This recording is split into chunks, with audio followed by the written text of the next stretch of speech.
Hey guys, I am Z Best. Welcome back to my channel. Today I have another tank review for you guys.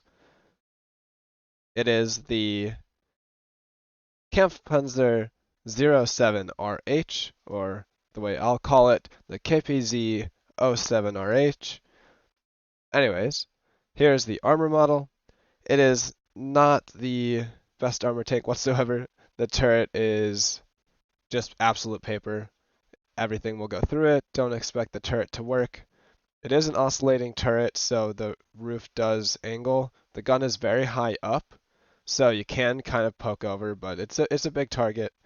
The actual hull, it can bounce stuff, typically tier 6s and 7s mainly, but at an angle, you'll be able to bounce some tier 8s for sure. The side armor is actually quite good, 75 millimeters. But again, most tanks will just kind of go through it. And the turret is just such a big target, most people are going to aim for that anyways. So, also I have the loadout that I use, which is a bounty V-stab, bounty rammer, bounty vents, and a vents directive. This is my typical loadout. This is what I ran for this battle. My Leo 1 crew, not the greatest, but it works. And of course food. I have a lot of premium ammo, though as you'll see, I didn't actually use very many. The HE, I think, has 90 pen, which is pretty solid. I'll actually show that over here. So we have 205 penetration, 200 damage on the standard round, 962 meters per second shell velocity, which is definitely usable. It is definitely better than the premium shell, which has only 870, and it does have the extra penetration, 255, but it is heat, so I didn't use it very often as there was a lot of destructible objects on the map that I had my decent game in. The DPM is actually very solid. The reload time is only 3.8 seconds, depending on what your loadout is. Aim time, fantastic. Accuracy, amazing. Dispersion was all really good. The V range, this is me with my crew, but it still has okay V range. I'd recommend optics if you don't have an amazing crew. It is very fast, 65, power weight of 23, and a reverse speed of 25. So this thing zips around. If you like the Leo, you'll definitely like the KPZ 07RH. So after going over the tank, let's get into the battle. So we're here on Murovanka. I will show you a couple things about the tank in this game. Overall, it's solid. My first couple games did not go very well. The low alpha and the practically non-existent armor definitely hurts this tank.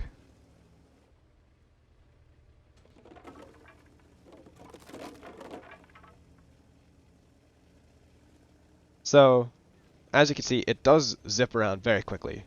Reaches 60, 65, absolutely no problem. The gun depression, as you can tell, is very good. I will double check what it actually is. It is 9 degrees. So here you can see the extremely quick aim time and the very fast reload. Shell velocity, even with the AP standard rounds, isn't super fast, but it is definitely usable.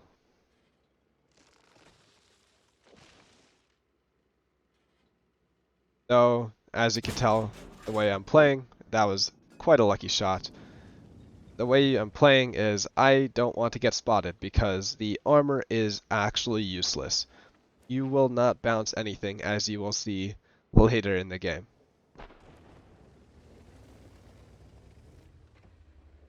So here I decide to move up because I realize there's no artillery, and I'm just trying to barely poke over, get a shot, and I realize that I have shots on the Pantera, and I take a couple hits for it.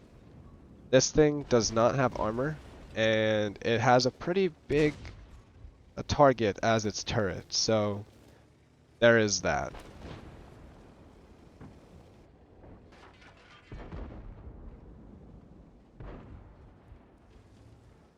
As you can tell, this thing's playstyle is to stay kind of mid-range, use your mobility, use your gun depression, and also attempt to catch out tanks. For example, this Pantera's running away.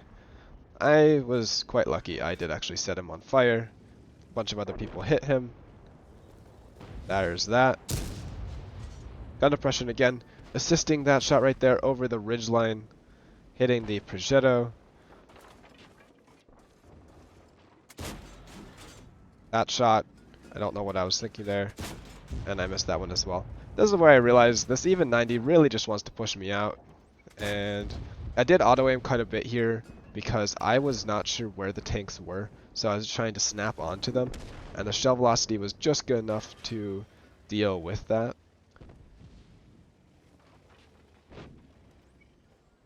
And also auto aim is very useful to make sure you don't over poke on a ridgeline. You can just auto aim, and as soon as the reticle turns green, you can hit. And this is when I realized, oh, I messed up. Because I was like, trying to poke, oh, he's looking at me. And yeah, I take a big hit. This shot actually was a miss. I I did not aim very well, but RNG killed the Lorraine. So here we are, 2 kills, 2,000 damage, 300 assist. Nothing too crazy. My team is up, and I'm just trying to support my team on my low HP. Only 270 left.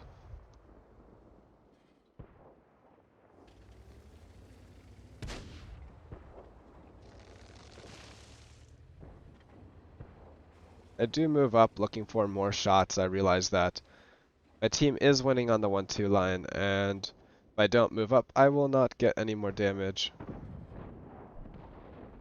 Try to find that shot again, though. I think that was through the window, so of course it was not a very clean shot.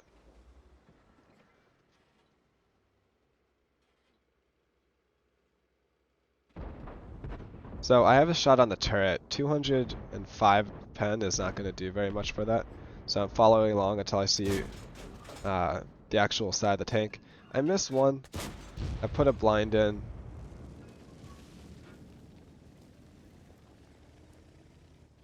Which does seem to have hit. And there, if I had actually rushed, I would have hit it, but I hit it anyways. I hit him either in the cupola or the side turret. Standard pen was standard ammo, had enough pen to go through, so that was totally fine.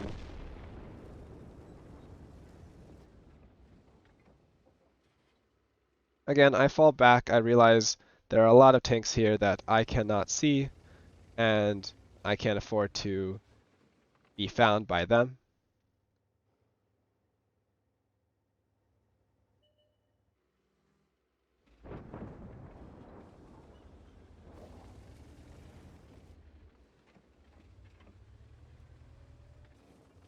There are not many tanks left alive. I do look for shots. I see that the VK has moved. He's not in that window anymore, so I decide to move over. And with the KPZ speed, you can get there quite quickly. Again, the standard rounds do absolutely fine in a all tier 8 battle. The shell velocity is definitely the best of the 3 rounds. The penetration is acceptable. And of course, it's the added benefit of going through destructible objects and tracks. Again, you can see the shell velocity is a bit slow. It did take a little bit to get to that SU, but the accuracy and the aim time are actually quite fantastic.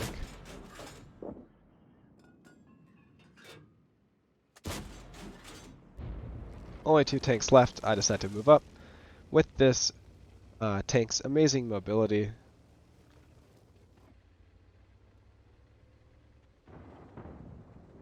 And this Burask was really close to me, actually. I was lucky I didn't run into him. There's 2 shots, and I almost got a third in. I do hit the super pushing, and I have a fast enough reload to pick up the kill. So, jump over to the post-game stats. Of course, it was an ace tanker. Top gun, which came from all those kills I was able to pick up because of the rate of fire. 3,700 damage, 6 kills, 300 spotting, not much. 1266 base experience. Again, not terrible, nothing fantastic, but it was enough. Of course, this is where it actually gets quite interesting. So, the rate of fire is really awesome. 27 shots fired. Look at this though. Ammunition. I only spent 3,450 on ammunition, and I think I did fire a heat shell or two. So, this thing doesn't spend anything on ammunition, and the standard rounds are actually the round that I preferred to use. It definitely was the more comfortable round.